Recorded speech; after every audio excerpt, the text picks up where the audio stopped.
ইরানের ওপর যখন মার্কিন প্রেসিডেন্ট ডোনাল্ড ট্রাম্প একের পর এক মরণ কামড় দিয়ে যাচ্ছে, ঠিক তখনই ইরানকে ঘিরে এক নতুন চাল দিলেন ভারতের প্রধানমন্ত্রী নরেন্দ্র মোদী। আর এতেই আরও বেকায়দায় পড়েছেন ডোনাল্ড ট্রাম্প। কারণ বিশ্বের তেলের বাণিজ্যের প্রাণভোমরা হরমুজ প্রণালী দিয়ে জ্বালানি বহনকারী জাহাজগুলোর নিরাপদ চলাচল নিশ্চিত করতে সরাসরি ইরানের সাথে আলোচনা শুরু করেছে ভারত। ডোনাল্ড ট্রাম্পের কঠোর সমরনীতির মাঝে মোদির এই কূটনৈতিক পদক্ষেপ কি তবে মধ্যপ্রাচ্যের যুদ্ধের সমীকরণ বদলে দেবে?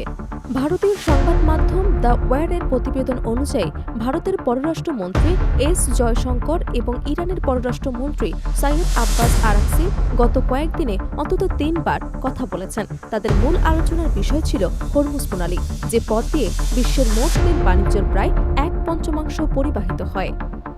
যুক্তরাষ্ট্র ও ইসরায়েলের চলমান সামরিক অভিযানের কারণে এই সরবরাহ পথটি এখন কার্যত স্থবির হয়ে পড়েছে। ভারতের জ্বালানি নিরাপত্তা নিশ্চিত করতে মোদী সরকার এখন মরিয়া হয়ে তেহরানের সাথে দর কষাকষি করছে। প্রধানমন্ত্রী নরেন্দ্র মোদী ইরানের প্রেসিডেন্টের সাথে আলাপকালে বেসামরিক নাগরিকদের প্রাণহানি এবং অবকাঠামোর ক্ষয়ক্ষতিতে গভীর উদ্বেগ প্রকাশ করেছেন। সামাজিক যোগাযোগ মাধ্যম এক্সে তিনি লিখেছেন, মধ্যপ্রাচ্যের এই ক্রমবর্ধমান উত্তেজনা বিশ্ব শান্তির জন্য হুমকি। কিন্তু মোদীর এই উদ্বেগের আড়ালে রয়েছে ভারতের নিজস্ব স্বার্থ।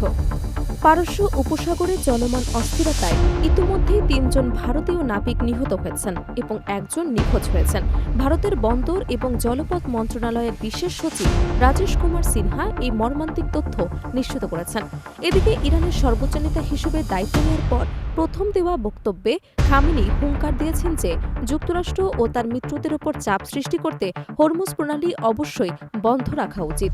ইরানের রাষ্ট্রীয় টেলিভিশনের মাধ্যমে প্রচারিত এই বার্তায় তিনি সাফ জানিয়ে দিয়েছেন, কোনো জাহাজ এই প্রণালীর পার হওয়ার চেষ্টা করলে তা সরাসরি হামলার মুখে পড়বে।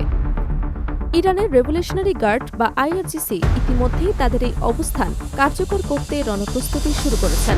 খামেনি আরও হুঁশিয়ারি দিয়েছেন যে যুদ্ধ চলতে থাকলে মধ্যপ্রাচ্য জুড়ে থাকা যুক্তরাষ্ট্রের সব সামরিক ঘাঁটি ইরানের লক্ষ্যবস্তুতে পরিণত হবে। ডোনাল্ড ট্রাম্প যখন ইরানকে সামরিকভাবে কোণঠাসা করার চেষ্টা করছেন, তখন মোদির এই টিট ফর ট্যাট বা আলোচনা নীতি ট্রাম্প প্রশাসনের জন্য অস্বস্তির কারণ হয়ে দাঁড়িয়েছে। ভারত যদি ইরানের সাথে সরাসরি সমঝোতা করে তাদের পণ্যবাহী জাহাজের সুরক্ষা নিশ্চিত করতে পারে, তবে এটা ট্রাম্পের বিশ্বব্যাপী কঠোর নিষেধাজ্ঞা নীতিকে বড় ধরনের ফাটল ধরাবে। জ্বালানি বাণিজ্যের স্থবিরতা কাটাতে এবং নিজের দেশের অর্থনীতি বাঁচাতে মোদী এখন ওয়াশিংটন বনাম তেহরানের খেলায় এক গুরুত্বপূর্ণ প্লেয়ার হয়ে উঠেছেন। এই ভূ রাজনৈতিক টানাপোড়েন কতটা ভয়াবহ?